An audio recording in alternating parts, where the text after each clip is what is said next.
dari hari ke hari itu pengennya membuat hal baru dari hari kemarin. Contohnya kayak misalnya kemarin Inka baru bangun itu subuh, terus mandi, terus nggak ada kegiatan lain sebelum masuk kuliah.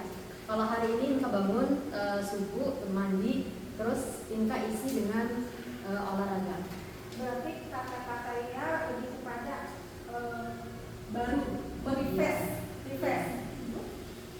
Ya, jam boleh. Jadi begitu bangun jam. Nah, ya, jadi menghabiskan karena hari ini tidaknya pengen bisa. Nah, apa dengan jam? Nah, kalau jam ini ada dua nih, jam dinding apa pengen di jam baru, jam kanan. Apapun itu, tapi sesuatu berhubungan jam. Berarti saya juga butuh perencanaan, mengingat waktu. Ya, karena apa? Bagi dia adalah waktu penting.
Berapa lebarnya tergantung dari jumlah dan jumlah kegiatan, seberapa besar kegiatannya, dan juga jumlah karyawannya. Nah, di sini kan juga ada kan bagi manajemen sumber daya manusia tadi itu ada di departemen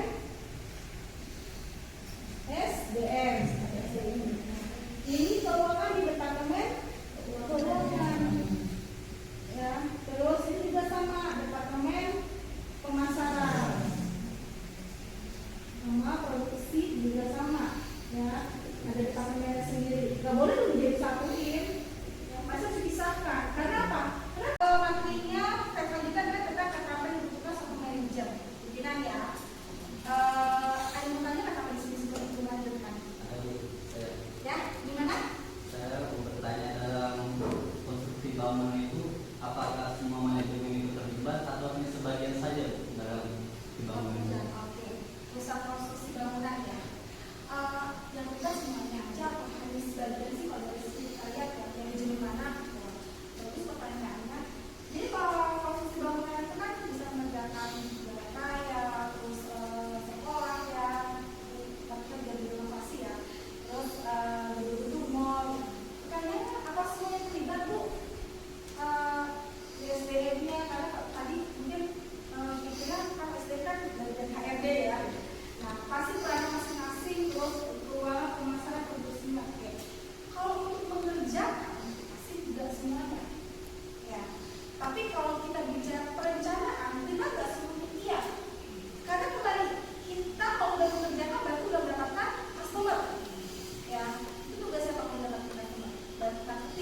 Itu dari Wikipedia.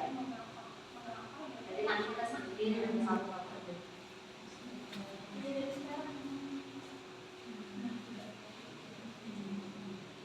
Dari yang tahun yang tahun yang kan ada OE, SE, dan juga Polpa yang 2016. Jadi kan tadi pertanyaannya itu mengapa referensi industri itu diangkat begitu baik dalam perkembangan sejarah.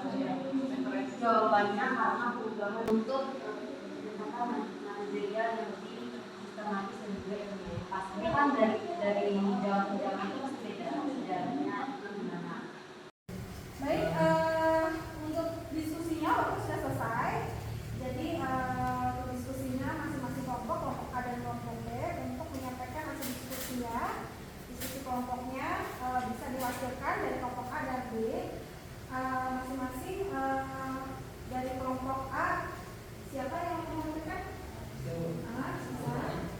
Oke, dan kelompok B? Usul. Oke, baik. Berarti kita firstnya adalah kelompok A dulu ya. Kita mendengarkan rekan kita hasil diskusi dari pertanyaan yang tadi diberikan. Silakan. Nabila Purba dan benarnya berjudul Teknologi dalam Ekspektasi Penguasaan Bisnis dan Implementasinya, yaitu menjelaskan revolusi industri yang sebagai titik balik dalam sejarah yang menunjukkan karena perubahan besar yang terjadi dalam cara produksi dan organisasi kerja menuntut pendekatan manajerial yang lebih sistematis dan ilmiah. Sebelum revolusi industri, produksi dilakukan secara kecil-kecilan berbasis rumah tangga atau home industri dengan struktur kerja yang sederhana dan langsung. Keren ya, bagus. Dari kelompok A, dari bisa pernyataannya. Tangan dulu. Singkat ya, ada jelas bahwa sebenarnya kenapa sih titik balik? Karena setelah terjadi revolusi industri ada banyak sekali perubahan. Di mana mungkin dulu adalah sebelum revolusi industri semua kegiatan itu secara manual masih intens ya, atau mungkin masih terlalu sangat bosan lagi ya, sangat-sangat manual karena masih disuruh makan ya. Tapi setelah revolusi industri banyak sekali kegiatan bisnis yang berasal-asal itu ada ya, dan menggunakan tenaga mesin ya. Terus sehingga ada suatu peningkatan kualitas SDM juga, kualitas satu produk, dan juga bagaimana perputaran keuangannya sudah mulai termanage dengan baik. Nah, seperti itu kesimpulannya ya dari kelompok A ya. Oke, bagus. Nah, selanjutnya dari kelompok B. Silakan masuk. Baik, saya menyampaikan hasil diskusi kita. Pertanyaannya tadi, mengapa revolusi industri ini dianggap sebagai titik balik dalam perkembangan sejarah manajemen? Nah, dari beberapa sumber yang saya baca, misalnya dari George Terry dari bukunya yang berjudul Principle of Management, ada juga dari ilmunya yang ditulis oleh Frederick Taylor yang berjudul The Principle of Scientific Management. Nah, kenapa revolusi industri ini menjadi titik balik? Yang pertama tadi sama seperti kelompok A, bahwa munculnya jadi kalau misalnya dulu seperti yang dijelaskan Sudah kita mendengar dari pernyataan kelompok B dari materi kalian tersebut. Jadi pendapat dari kedua kelompok ini bagus ya, sama ya. Intinya adalah sebagai dari revolusi industri ini adalah step awal. Sebenarnya adalah perkembangan dunia, perkembangan dunia yang sangat maju sekali ya. Dan dari revolusi industri itu kita mulai ada yang ketemu dengan mobil ya, terus ada beberapa alat elektrik, ada beberapa alat elektronik dan sebagainya yang memang mempermudah manusia untuk segera beraktivitas ya. Itu jadi satu titik ya, sehingga dari revolusi industri kita merasakan semuanya ya. Dari revolusi industri ini baik di tidak hanya di negara yang pertama ya, tetapi juga seluruh dunia ya.